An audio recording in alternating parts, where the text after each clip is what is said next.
Well, good afternoon and welcome to our August Ranching 101 webinar presented by AgTrust. Today, you will hear from industry experts who will discuss the direct link between international markets and increased profitability for beef producers and discover strategies to maximize export potential and navigate global trade challenges. Before we start, please join me in a short message from AgTrust.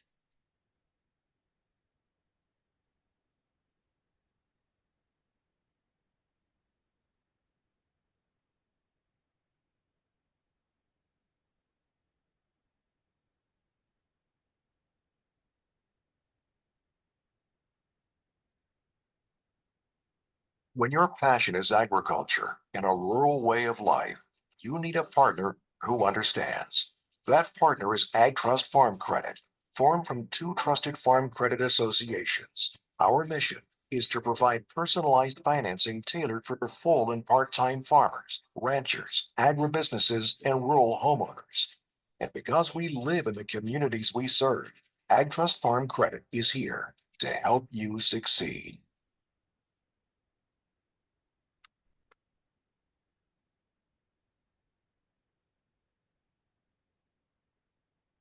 At this time, I'd like to introduce our guest speakers for today. John Henners, Senior Vice President of Industry Relations at U.S. Meat Export Federation, will lead the conversation on headwinds, tailwinds, and carcass value from exported cuts and discuss the global efforts and on-the-ground work U.S. Meat Export Federation undertakes for the American meat production. He'll also cover how checkoff dollars are invested and highlight the collaboration and membership with the United States Meat Export Federation to support these initiatives. Joining him today is Jason Bagley, who serves as the Vice President of Beef Resources at Texas Beef Council. Jason serves beef producers through beef quality assurance, international marketing, and research. His knowledge and expertise enables him to educate various audiences and partners within the beef industry. If you have any questions during the webinar, please feel free to drop them in the chat box or the question and box down at below. And at this time, I'd like to turn it over to John and Jason.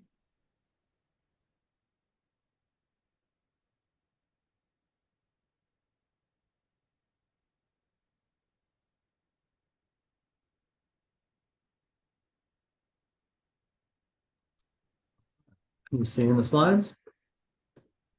Yes. Wonderful.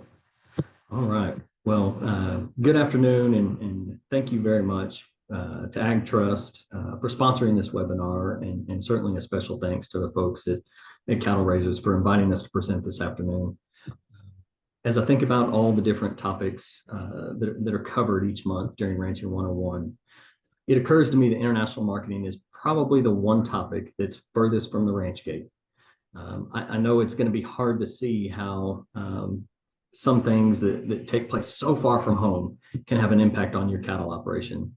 But I would submit to you that just like here in the domestic market, just like when you go to your grocery store, or if you get beef produced, your own beef produced for your freezer, the way in which you raise that beef, it's of the utmost importance. Without your commitment to producing a safe, quality product, we wouldn't have a domestic market, nor would we have an international market for our beef. And so as we get started, what I'd like to do is take a trip back in time to see where we came from. And so here, as we look back in history, there we go. As we look back in history, you'll see that this is an excerpt from the Progressive Farmer magazine from 1955. And this was certainly a few years ago. And you'll see that in this article, I pulled out a few highlights. But what this is highlighting is that Texas cattlemen realized that the key to having a good long-term protection in the cattle market was really about having strong consumer demand. And I really appreciate the perspective that they had about that. And that was that market protection means more to the little producer than it does to the big ones. Because it has an oversized effect on the smaller operations, since they may only sell when they have to, and they're going to sell for whatever the going price is at the moment. And so for that reason, back in the 1950s, cattlemen came together and formed this organization called the Texas Beef Council, which is very similar to the Texas Beef Council today, utilizes checkoff dollars to promote beef. Their goal was also to promote beef. And they realized that the opportunity to promote beef through TV, newspaper, radio ads, cooking demos, and really to spotlight beef at hotels, restaurants, and retailers, that was the key to reaching consumers and keeping strong demand at the consumer level. And I think about what we do with checkoff dollars today. It's the same stuff because we've got new consumers that are entering the market every single day that are trying to feed their family a high quality, safe and healthy protein. And we're able to produce that. You're able to produce that, and that's beef. So, as we think back over time today, obviously cattle have changed a lot since the 1950s, structurally, genetically.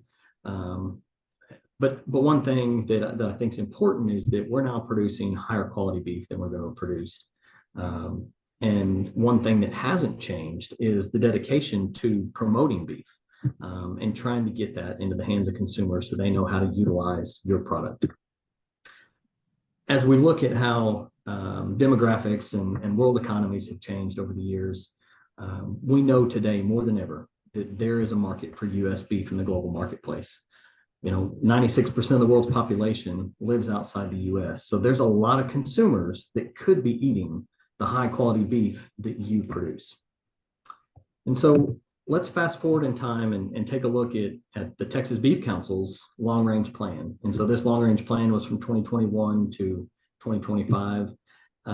And as you may know about the checkoff, we focus in really three main areas: promotion, research, and education. Right, we're trying to reach those consumers out there to strengthen demand. And right there in the middle, that mission statement of strengthen demand as the world's most preferred and trusted protein. That's really what it's all about. So we've got four main focus areas there on the right-hand side that I want to call your attention to. That's growing consumer trust in beef, right? And that can be both domestically and internationally. It's promoting and capitalizing on the multiple advantages of beef, again, both domestically and internationally. And of course, growing stakeholder trust and understanding the checkoff programs. And last but not least is that third one there, and that's driving growth in export markets. Right? So the majority of the work we do is domestic, right? Consumers here domestically in the United States, but we specifically partner with the U.S. Meat Export Federation to conduct similar demand building programs all over the world. And it's their marketing and education efforts that really help drive international demand for U.S. beef. And we've been very fortunate to be a partner of USMEF for many, many years, really since they opened their first office in Japan and began promoting U.S. beef. And so I know that John is going to talk about headwinds and opportunities today, but I thought I would just kind of here at the beginning highlight why trade is so complex. And so I thought I'd take a second to do that and lay out what some of the things they think about in international trade. And right there at the top is supply and demand. Now, I don't think I need to tell anyone on this call that if you're listening to this, you understand about supply and demand, hopefully, and hopefully you understand that Texas and really the entire U.S. has the land and the natural resources to raise cattle, just like you're doing, and not only raise those cattle, but then produce beef, which is such a great high quality protein. Now, if we think about what we're able to do on the supply side, let's think about demand for just a second. Now, take a country such as Japan, right? So for perspective, Texas compared to Japan, we have nearly twice the land mass, but only 25% of the population, right? So in my opinion, it's critical that we utilize the natural resources we have to benefit not only the consumers here in the US, but also those consumers around the world who are looking for a high quality, wholesome protein that tastes great. But at the end of the day, we've got weather we've got to deal with. We've got cattle and meat prices. Of course, when you get into international trade, there's tariff rates, the price that they charge for meat to come into the country. We've got exchange rates. And John, I don't know, but you may mention the exchange rate of the yen right now and how challenging that is to export to a country like Japan, even though demand is high. And of course, there's politics, but at the end of the day, it all comes back to consumers. And it's all about them and encouraging them to choose our beef product, your beef product. So why do we export? So take a look at that meat chart on the right-hand side. You know, a beef carcass is not simply steaks and roasts. It's not just a few steaks and a few roasts. If you've ever taken a beef animal to the processor and had to fill out that sheet of all the different cuts you want, you probably get lost in all the different items they produce, because there's a lot of cuts that can be produced. And if you think about it, those cuts, it's a perishable item, and so they have to be marketed in a timely fashion. So I know John is going to talk in depth on this, but I want you to listen for a few key things. All right, so we export items that have less demand domestically, and that really helps us improve our product mix. And just like domestic consumers here, our international consumers love the quality and consistency of U.S. beef. And at the end of the day, it really is about maximizing that carcass value, which has a direct correlation on the price paid for cattle. And really the key to maximizing that value is selling the right cut into the right market, into this diverse global customer that we have out there. You know, for example, John, I know, is going to talk about livers. Livers is not something that I eat personally, but I'm very thankful that there are folks out there in the world that love to eat beef liver. So that's an example of selling the right cut into the right market to the right consumer. So keep that in mind. And as you see today, what we're going to talk about a lot is marketing of a commodity program. It's marketing of beef as a commodity, kind of in that general sense. And the reason is because it takes a huge volume of cattle and of truly the beef product to fill the demand that we have for U.S. beef. However, there are certainly opportunities for you to get involved at the ranch level. And so I wanted to highlight a couple of those opportunities. And so I pulled this straight off of USDA's website. This shows both, and you don't worry about reading the words on here, but I wanted you to see a snapshot of what USDA, the Ag Marketing Service, has. This shows both the process verified programs as well as the export verification programs. So the PVPs and the EVPs, as they call them. And you can see the links down there in that red box. And those are the programs that you could look into as you think about what you would do at the ranch level to ensure that the beef that you're producing is qualified for a specific export market, if that's of interest to you. I also wanted to go one step further and highlight the listing of approved process verified programs that they have out there. So this is another excerpt from USDA's AMS's website of those PVP programs. And this is just a snapshot of a few different companies, but there's 14 pages on this list, and these companies provide really an objective foundational way of monitoring and really verification of your cattle, of a rancher's cattle, and ultimately the beef products that are produced, making sure that they meet the specific claims such as agent source verified, non-hormone treated for those that are wanting to go into the NHTC program, and even the high quality beef quota that they may use for countries like the EU, and I believe there's a few others that use that.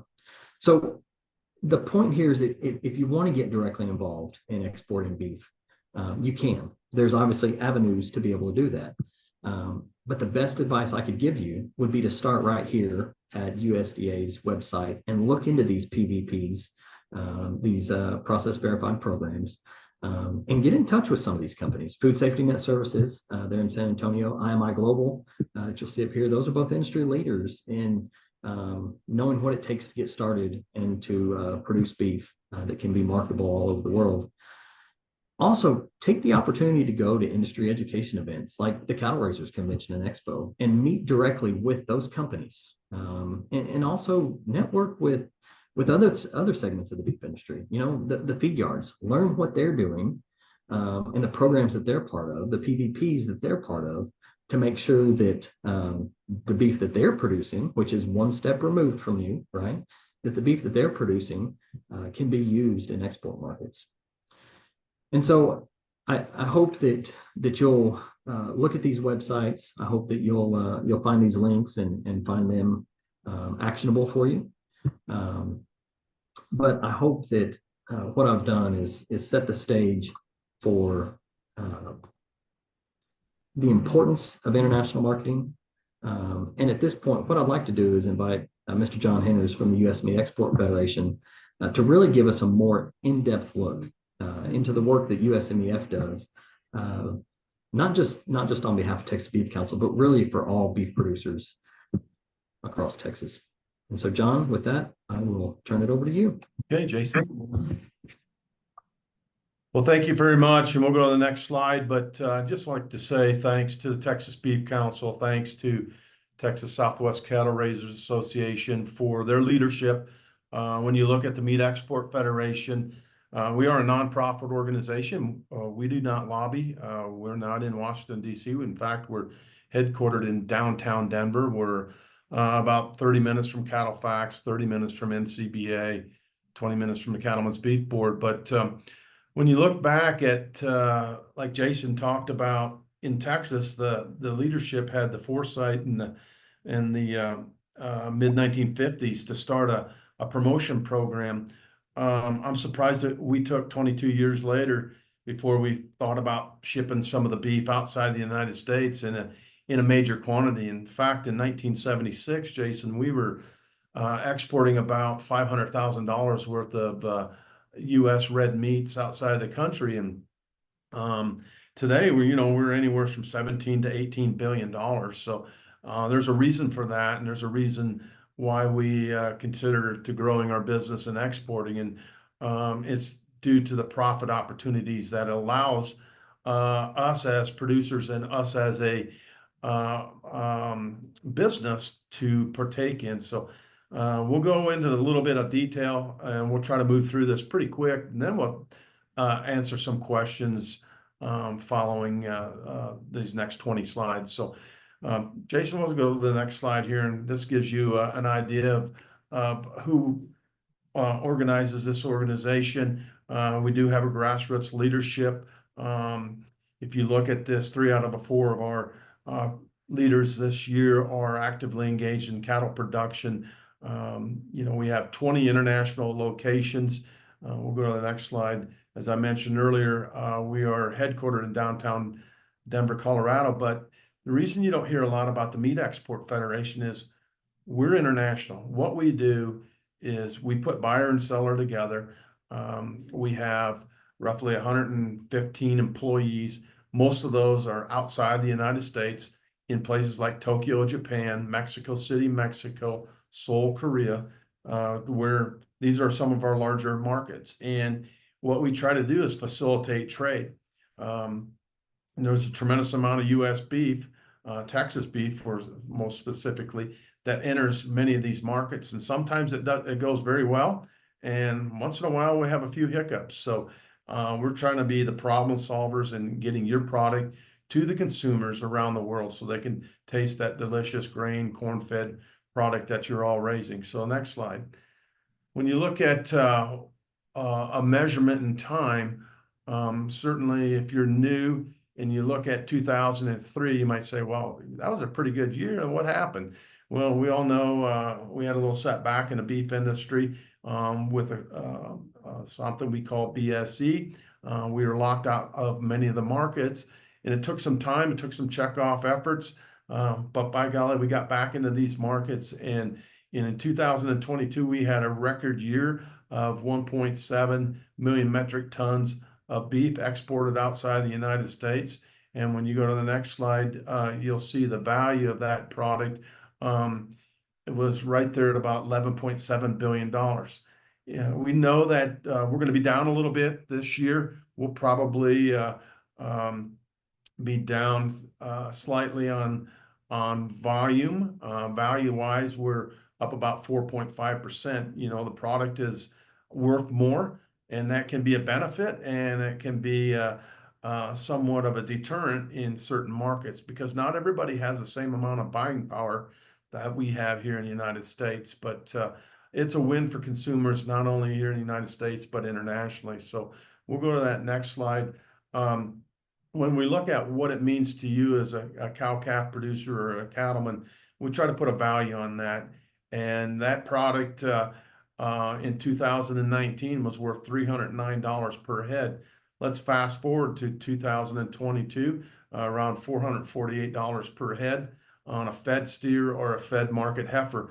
One of the things that it doesn't take into place is hides and some of the tallow. We don't count that into our numbers, so that could actually be even a little higher, another $20 if you wanted to include some of those hides and so forth. But nonetheless, whatever value you want to put on it, exports bring value back to the beef industry, back to the cattle industry specifically. And right now, January through June, we've been averaging about $418 per head on these market animals. Next slide, please. When you look at the specific markets, who's paying for this product and what part of that $418 is going to Japan? About $78 if you were looking at the Japan market. Korea's been your #1 market as of recent. It's been a $2 billion market for the last several years. That Korean market's worth $87 to you as a cattleman. China, Hong Kong together is about $77. And Mexico, surprisingly enough, has been $53. So we've had tremendous success in Mexico. Next slide, please. As a percent of production, about 15% has been our high, 15.2%. Right now, we're exporting about 14%. So if you had 100 head of cattle in a feed yard today, about 14 of those are going to be exported outside the United States. And it's just not all ribeyes and strip steaks that we're sending out. Quite frankly, it's quite opposite. You know, we're focused on the round. We're focused on those variety meats.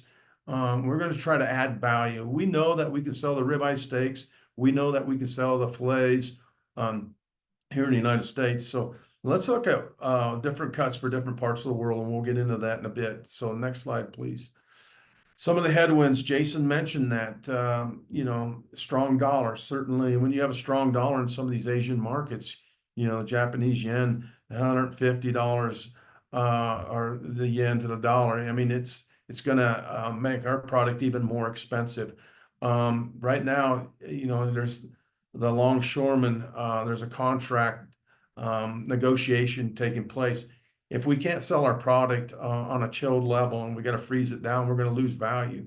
So having the ability to export that product out of either the Westport or the East Coast is very important to us as it relates to trade. China, that's a wild card. We know that China is a great market for us, but yet how stable is that market going to be going forward? You can pick up the newspaper any day and see government-to-government relationships have been strained. You know, consumers want our product, and consumer to consumer, we're doing fine. It just depends on where we are government-wise. And then also the reduction of the cattle supply, that's for real. So thank you for everybody that's raising cattle. We know it's a tough lifestyle, and certainly the more that we can raise, you know, the more that the world's going to benefit. Some of the opportunities that we see is Asia food service and tourism is back. You know, as tourists go into Asia, they're going to want to go to the restaurants. They're going to want to eat, you know, high quality U.S. beef, and that's going to be key on the menu, especially in Korea and Japan and so forth.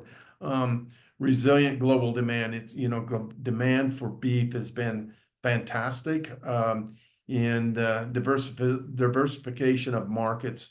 You know, what we sell in Mexico is going to be quite different than what we sell in Seoul, Korea. So we've got an opportunity to maximize that carcass value, and that's what we call total carcass utilization. So next slide, please.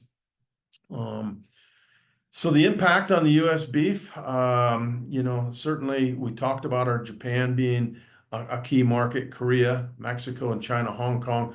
You know, they're going to vary. Korea's down a little bit.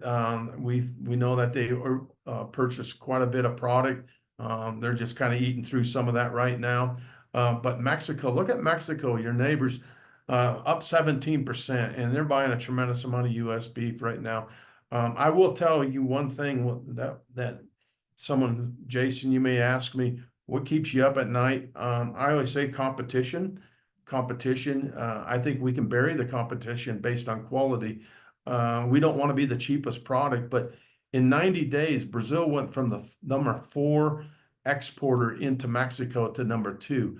So they are very aggressive in that market. They want market share with their beef. So we're going to keep an eye on that. And there's certain things that we're going to do to continue to work with our importers to make sure US beef is top of mind. We're not going to be the cheapest, but we will remain the best if we continue to do the things that we need to do to stay on top of the game as it comes to quality, taste, food safety, and many other attributes that US beef has. So next slide. Let's look at maximizing the entire carcass. You know, that front of that brisket, we don't send a lot of brisket internationally, but that short plate, that belly, from the navel towards the brisket, that goes into many of the Asian markets, gets utilized for slicing and dicing, very thin strips, marinated product. You know, the loin, strip loins, ribeyes, we're going to keep a lot of that here. You know, but the round is where we think that we can add value, and we're going to try to maximize. This is the year of the round. We've challenged our international staff to work very closely on maximizing that value, find new cuts within the round, find new uses, because everybody's not going to be able to buy what they were purchasing a year or two ago at different prices. But maybe we can substitute the round versus substituting for another country. And I'll give you an example. We had a steak company, and many of you have heard of it, the Outback Steakhouse. They were looking at maybe going to a cheaper country to buy the product. We did a taste test. Our staff worked very closely with Outback in a market, and 9 out of 10 consumers preferred US product. They said, oh, we're not going to switch. We're not going to take that chance. We'll raise our prices before we'll switch to another product and go down in value. So that was a case where boots on the ground, which you all helped pay for, saved a number of steakhouses from moving to from US beef to another cheaper source of beef from another country. So those are the values of having people on the ground in the markets. Next slide, please. We'll roll through this pretty quick. Tongues and lips and then some of those items, we send that to Japan. Lips go into Mexico for tacos. You know, the stomach and intestine, liver, heart, and kidney, a lot of those items go into Africa, Peru, Egypt on the livers. And it's pretty exciting to see. We just had a global processing seminar where we're trying to figure out how we can add value. And we're taking the liver, and we can't do it here in the United States because it's just the legal ramifications of doing it. But outside the United States, you can take liver and you can grind that liver, and you can add pork fat and about 30% pork and 60, I think it's about 67% liver, and make a very high quality protein product as a burger. And we're experimenting with that and seeing how that's going to work. And I think that's going to be a win-win for beef producers in making this liver burger work in markets like Peru. Next slide, please. We'll go through this pretty quick. I mentioned about chilled value and why it's so important to get that product moved outside the United States. And when you think about chilled, for example, being able to send a product outside the US on chilled can garnish you a premium. Japan, it's $1.41 premium versus selling that product frozen. In Korea, it's a $2.77 premium having that product chilled versus frozen. In Taiwan, it's the largest premium, $3.27. Consumers prefer chilled product over frozen. And when we can ship that product chilled and not having to freeze it down, we can garnish a premium for your product, your beef, internationally. So I just wanted to share that with you. And chilled, you sell it, you know, you've got to move it constantly. So the retailers are very aggressive in moving that product and getting it out the door. Next.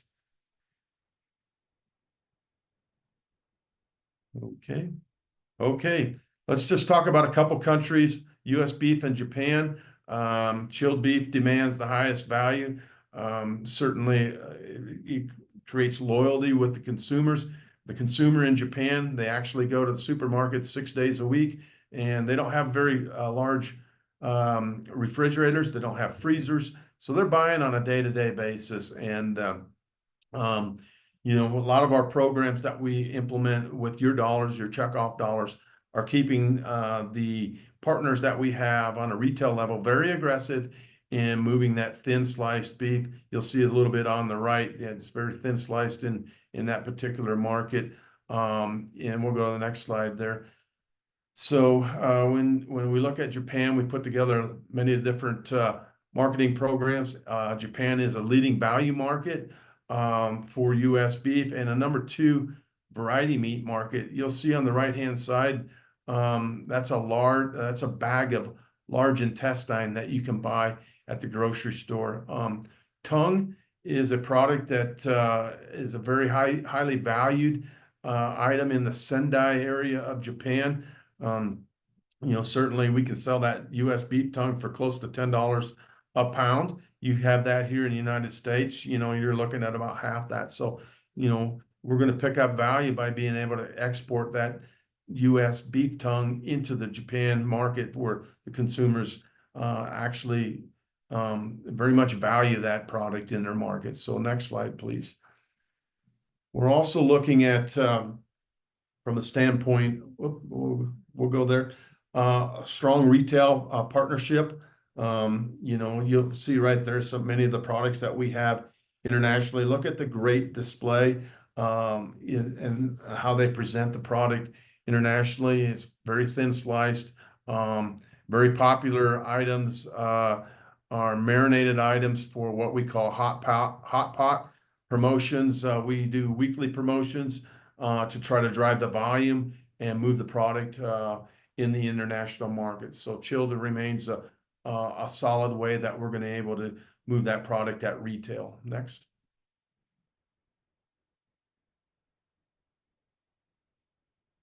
Convenience, much like the United States, many of the consumers, 2 household consumers, are both working outside the house. So when they go and purchase product, they want to have convenience.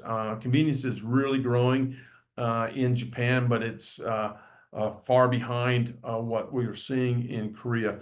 Home meal replacements. If you go into a Korean grocery store, you'll see about 30 to 40% of that store already boxed up, and you just pick the item up, take it home. Some of it's cooked, some of it's not. But here's a way that we're going to sell your product, US beef, at a higher value in these prepackaged food items. You can buy tomahawk steaks prepackaged just like this. So it's a way that we're going to sell US beef at a higher value, at a higher price, and hopefully, ultimately, at the end of the day, more profit throughout this whole system. Next slide.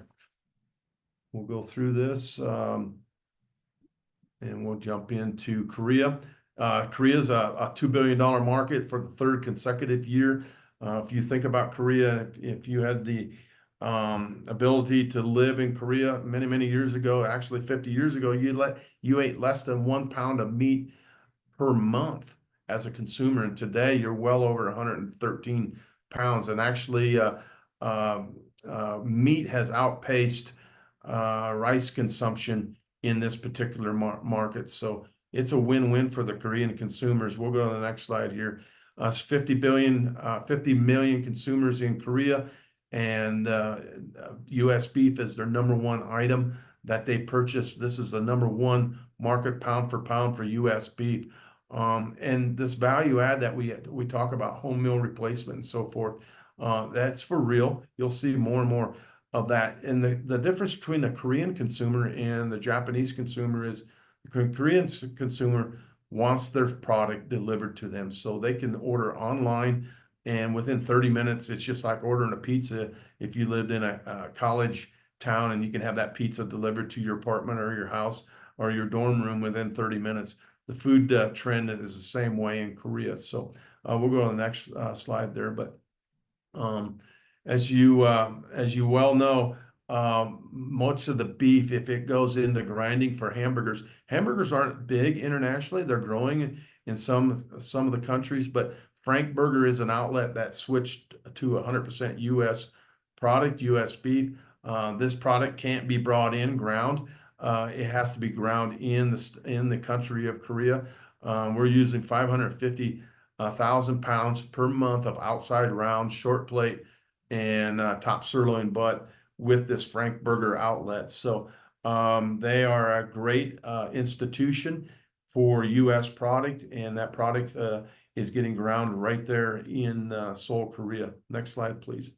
One of the other things that we're seeing internationally and specifically in South Korea is institutional catering, and we'll get into that in a bit, but chilled beef production has increased our sales. We do a lot with different supermarkets such as Costco. There's a supermarket called Home Plus.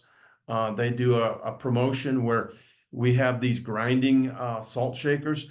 And if you buy 25 pounds of U.S. beef or $25 of U.S. beef, you get the equivalent of a very inexpensive Himalayan salt grinder for your meat. So that's been a great promotion that we've been able to do.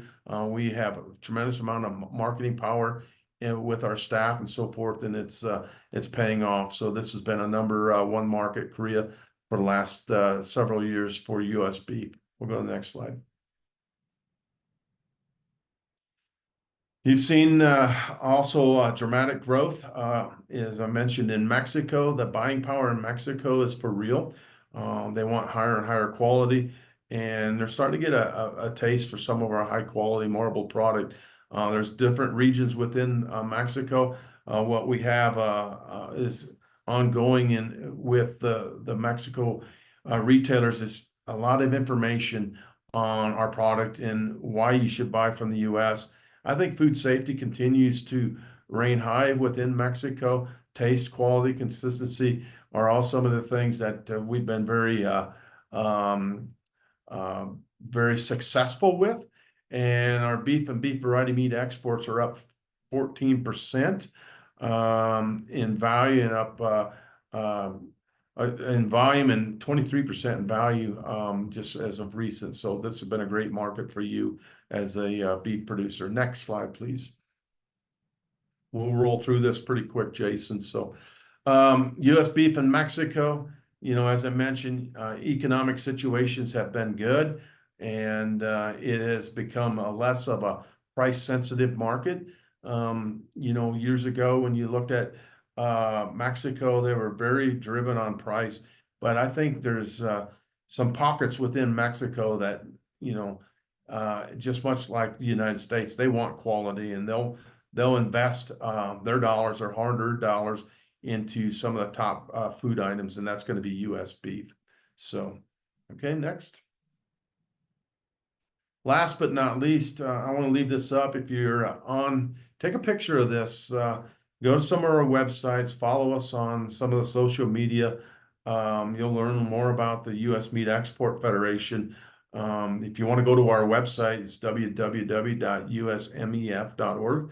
I would encourage you to just take a look. If you've got questions, feel free to call the office, visit with us. Jason can put you in touch with some of the leadership or myself. But we're here to help the industry. We have about 300 member organizations such as Texas Southwest Cattle Raisers, but that doesn't mean you as an individual producer can't call us up and visit with us. So we're always willing to help out where needed. And we'll go to the last slide, and we'll just kind of open it up for questions for Jason or myself. So, okay. Well, I just want to say thank you. I gave you a snapshot of some of the things that we do internationally.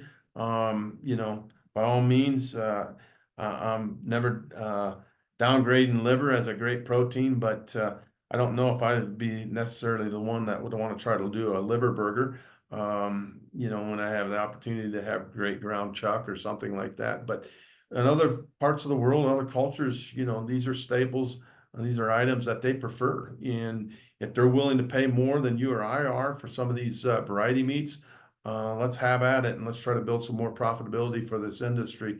let's try to get this cow herd rebuilt and hopefully get through some of these drought areas and build the cow herd for many generations to come. So, Jason, let's take some questions and see where we go with it. How about that? Yeah, as a reminder for everyone at this time, if you have any questions, go ahead and type those in the chat box. And we'll give everyone a few minutes to get their questions typed. Jason, will there be anything you'd like to add? Spur any thoughts when you looked at a few things? You know, as I think about what you presented on international customers, international consumers, and the market research that we do on domestic consumers, you know, I think one of the things that aligns no matter what country you're in is consumers want and expect a safe product. They expect a safe beef product. That's a given. And it is certainly a given for our domestic consumers to the point where they really don't think about it much. They go to the grocery store and they pick up that beef off the retail shelf and they expect it to be safe. But in other countries, that is something that they think about, and it's certainly something that we do a great job of. But you also talked about convenience. You talked about taste and quality, and I think just those three things right there.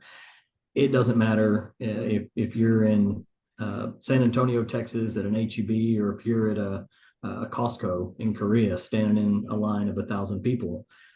You're going to pick up that U.S. beef because it's got great taste, it's high quality, and it's convenient. It's convenient to cook, and it's what you want to use at home. And so I think whether we're talking about international customers or domestic customers, they want a lot of the same things. And our beef that we produce here really meets that need. Yeah.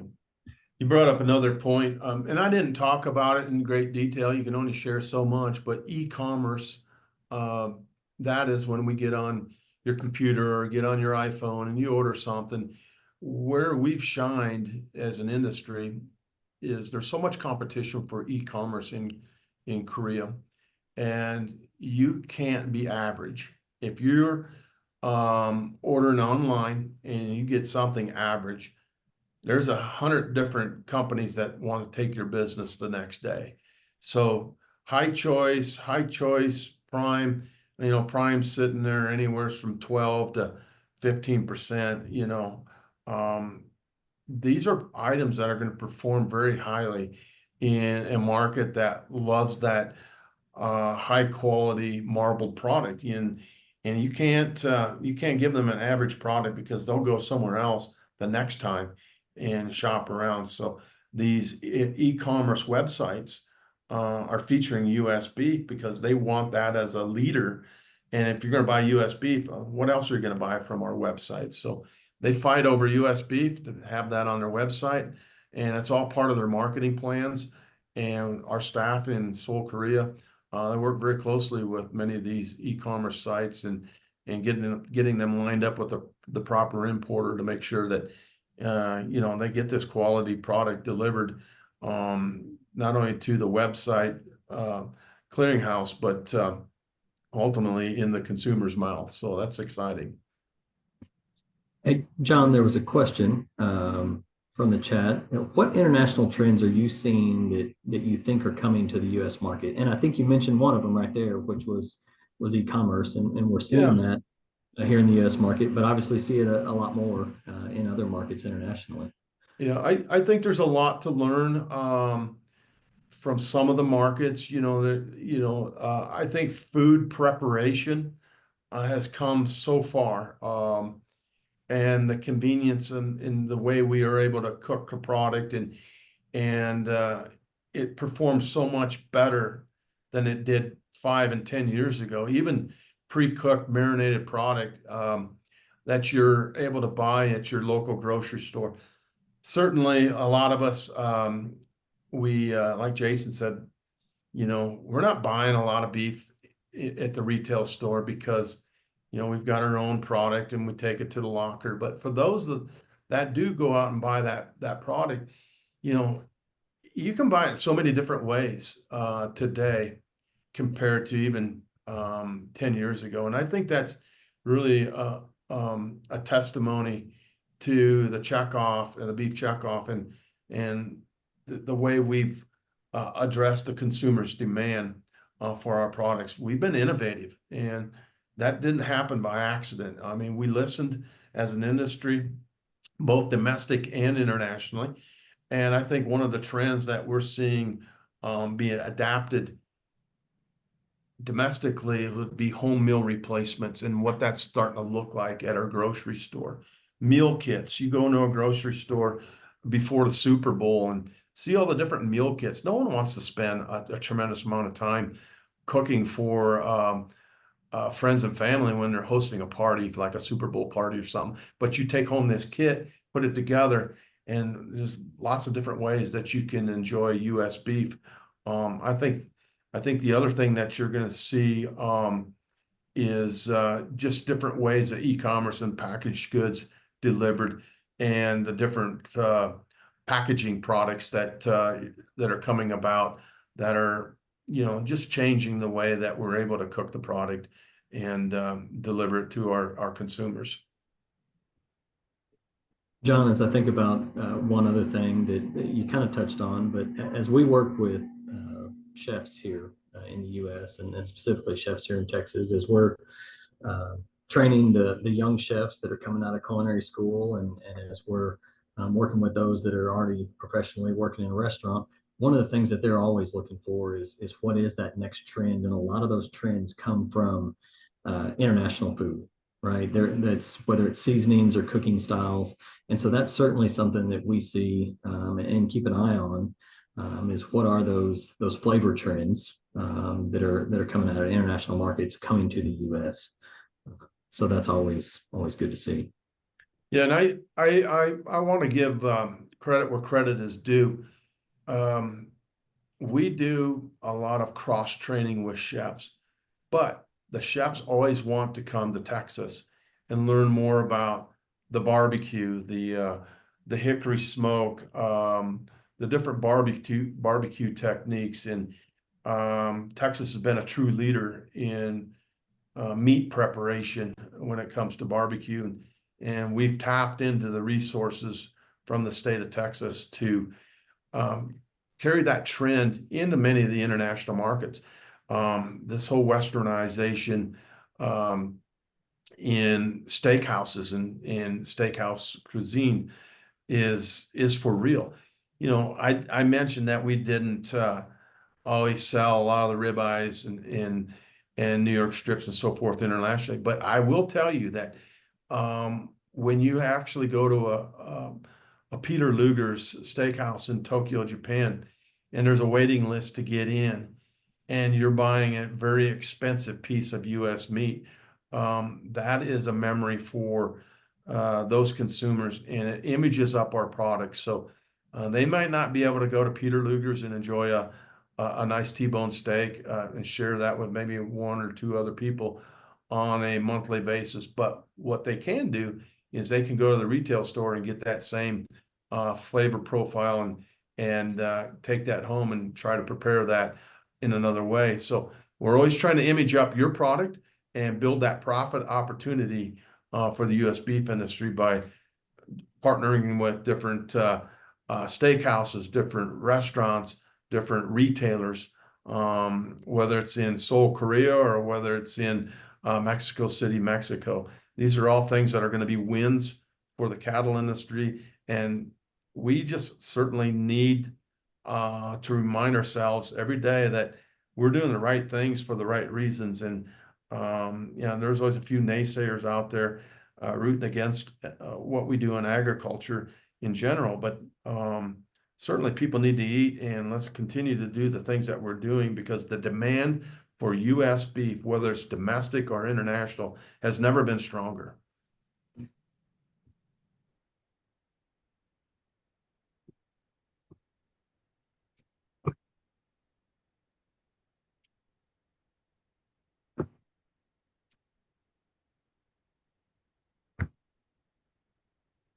Or do you have additional ones rolling in? I'm not seeing them. Yes, it looks like we have a couple more. So the next question, with volume declining this year with exports, what is the forecast for exports in volume and value over the next 3 years? Well, we have, that's a great question. We do have, our forecast that we provide to USDA. I think when you look at, those numbers, you know, we're gonna probably be down, depending on how this cattle cycle, works its way out. But I think we're gonna be down about 4% on volume. You know, value's, a little harder thing to say. You know, right now, we're up a little bit on value, just given some of the certain cuts that we're sending outside, and the prices have been better. But I think we're gonna be probably a little shorter on supply in 2025, and then maybe we turn the corner on 26, you know, just depending on where this cycle hits. You know, I follow CattleFax a little bit. Randy Block and his team has been pretty spot on with some of their analogies as well on this total cattle cycle, and hopefully we can get some of this herd rebuild. The other thing to consider too, you know, these carcass weights have been certainly higher. You know, I just looked recently. I think we're at 30 pounds higher, Jason, and it's been as high as 50 pounds higher on the carcass weights this year compared to a year ago. You know, certainly the you know, feedstuffs prices have been lower for some of the cattle feeders. You know, they're feeding them longer. The packers aren't discounting on some of the bigger carcasses, so the trends are there to produce more with less. You know, but you know, we'll see where that goes. You know, we haven't had any pushback on some of the cuts internationally yet. So I'm seeing another question here. How can the rest of the world expect to have faith in American beef, knowing that we commingle cattle imported from many different countries? This happened when MCOOL was repealed. We should be very careful selling American beef when it might not be born, raised, and harvested in the U.S. You know, from an MCOOL perspective, I don't think you're going to get an opinion from myself or John, as our organizations don't deal in legislative things like that. But I can tell you from a safety standpoint, from a quality standpoint, you know, it goes back to what John was saying earlier, that that global consumer expects the safest, highest quality product in the world, and we're able to do that. We're able to do that through not only genetics, the cattle that we're producing, the highest quality that really they've ever been. I believe last time I looked, it was 80-something% choice and prime. 10% of that was prime. I mean, we're producing a whole lot of high quality cattle that taste great, and that is a product that consumers love to have. Consumers around the world, and so I think that the fact that we're able to produce that, we're able to feed that product, maybe here in the United States, and is certainly one of the things that makes our beef something that folks love. Certainly understand the premise behind the question, and that's something that, you know, from a PVP standpoint, or some of those EVP programs, those export verification programs, that it might get into, where was that animal born, raised, and harvested, and some of those programs are more strict than others. So it would certainly be something worth looking into. Yep. I'll add to that, Jason. You know, that's a great question, and there's never ever an easy answer or for sure answer on some of those questions. But I will tell you that you give in some of these markets at the retail shelf, there could be anywhere from a dozen to 20 different countries vying for shelf space. And when possible, we're always going to promote, you know, where that product is coming from U.S. product, U.S. beef, because it's going to perform the best. And we've got a following, you know, from that standpoint. So when possible, we're going to label that product US in the international realm of things, and certainly at the retail level and in certain markets. But when you go through the further processing and so forth, you can lose some of that identity, just depending on where that product ends up. But consumers around the world appreciate US beef, and they know it performs well. They know it's going to be safe. They're not going to get sick eating it. And there's a reason they know that. It's just due to the education that we've been able to provide. And that education is never free. You got to be able to have people on the ground talk and meet, and USDA officials, constantly working on behalf of the US beef industry to promote it. So product not going to promote itself. We're going to roll up our sleeves and stay aggressive. And, by doing so, hopefully we can continue a robust demand, both domestically and international, for that product.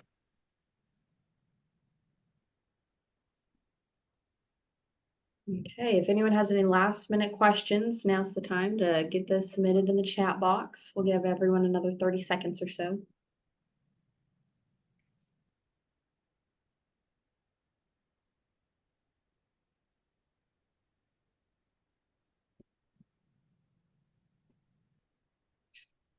Again for having us today. I put some information up here on how to reach out about more information. If you'd like to receive more information about the Texas Beef Checkoff and the programs that we're able to do with Checkoff dollars, you can certainly scan that QR code and sign up for the Cattle Talk newsletter. That'll get you ongoing information about how Checkoff dollars are invested not only in international programs, but different demand building programs here in Texas. And as John said, certainly follow us also on Beef Loving Texans. And the producers out there that are listening to this, you are the original Beef Loving Texans, and so thank you very much for that. Well, it appears we have no more questions. So we just want to thank everyone who joined us today for our Ranching 101 webinar. And we hope everyone has a great afternoon. And we look forward to seeing everyone on September 17th for our next Ranching 101 webinar. The topic is shooting season, know your limits. So take care, everyone. Thanks for joining us. See you. Thank you. Thanks for the opportunity.